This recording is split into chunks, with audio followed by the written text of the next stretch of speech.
20 ವರ್ಷದ ಹಿಂದೆ ಇವಾಗ ನೋಡಿದ್ರು ಅದೇ ಕ್ರೈಸು, ಅದೇ ಜನ, ಅಷ್ಟು ಚೆನ್ನಾಗಿದೆ ಸರ್.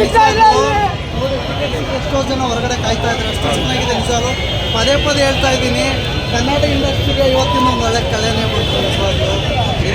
ನಿಮ್ಮ ಒಂದು ಮಾತು ಹೇಳ್ತೀನಿ ಎಲ್ರಿಗೂ, ಕನ್ನಡ ಸಿನಿಮಾನ ಬೆಳೆಸಿ.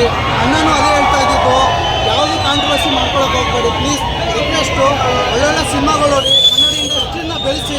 ನಿಜವಾಗ್ಲೂ ಸಿನಿಮಾಗಳು ಹೊಸ ದೇವರನ್ನ ಸಿನಿಮಾ ಮಾಡಿಬಿಟ್ಟು ಬೀದಿಗೆ ಬರ್ತಾವ್ರೆ. ನಿಜವಾಗ್ಲೂ ಹೇಳ್ತಾ ಇದ್ದೀನಿ, ಅಣ್ಣ ಮಾಡ್ತಾ ಇದ್ದಿದ್ದು ಒಳ್ಳೊಳ್ಳೆ ಯಾರೇ ಕೊಡೋದಾಗಲಿ ಎಲ್ಲರೂ ಮೇಲೆತ್ತಿಲ್ಲ, ನಾವು ಕೂಡ ಮೇಲೆತ್ತಬೇಕಲ್ಲ. ನಾವು ಅಭಿಮಾನಿಗಳೆಲ್ಲ ಸಿನಿಮಾ ನೋಡಬೇಕು, ಕನ್ನಡ ಸಿನಿಮಾ ನೋಡಿ.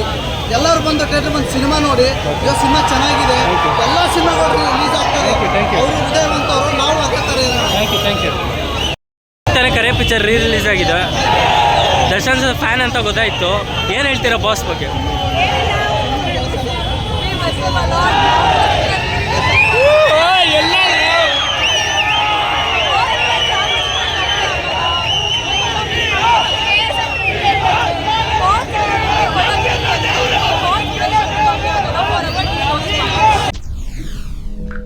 SS TV ಸಿನಿಮಾ ಜಗತ್ತಿನ ಕ್ಷಣ ಕ್ಷಣದ ಸುದ್ದಿಯೊಂದಿಗೆ.